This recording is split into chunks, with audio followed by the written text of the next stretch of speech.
रावण मृत्यु शैया पर पड़ा हुआ था। भगवान राम लक्ष्मण से कहते हैं, लक्ष्मण, रावण महापंडित और ज्ञानी है, जाओ कुछ इससे ज्ञान सीख लो। लक्ष्मण जाते हैं और सिर तरफ खड़ा हो जाते हैं। रावण कुछ नहीं बोलता है। फिर राम जी के पास आते हैं।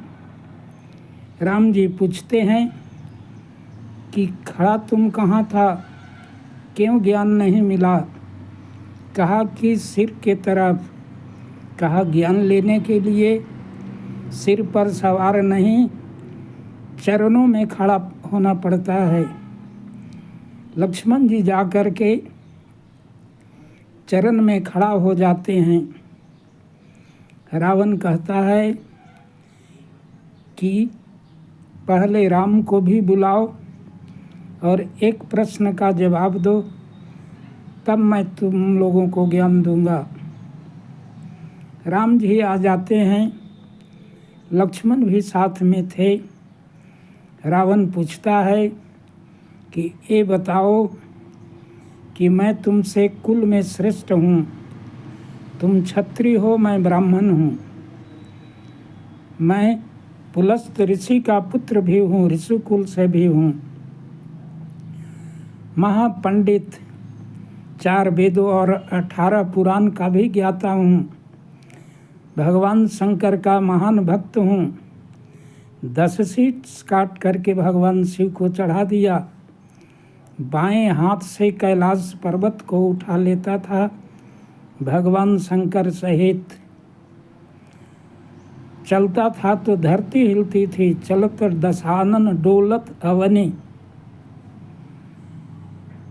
तुम्हारे पास तो सेना में बंदर भालू थे, हमारे पास बड़े बड़े विशालकाय राक्षस।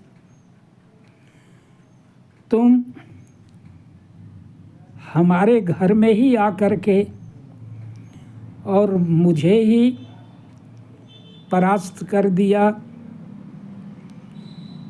इसमें सबसे बड़ा कारण मेरे हारने का क्या है और तुम्हारे जीतने का कारण क्या है, बताओ। राम जी ने कहा, रावण, तुम्हारा जो अभिमान है वही तुमको सर्वनाश के कगार पर पहुंचा दिया।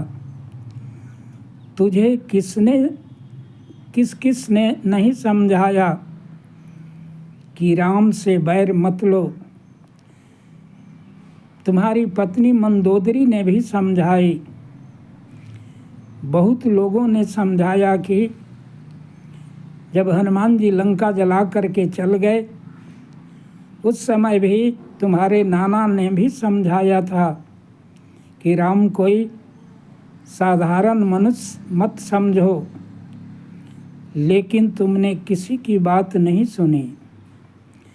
इसलिए तुम्हारा पराजय का कारण स्वयं तुम ही हो, और सबसे बड़ा पराजय का कारण मैं चरित्रवान हूँ और तुम चरित्रहीन हो।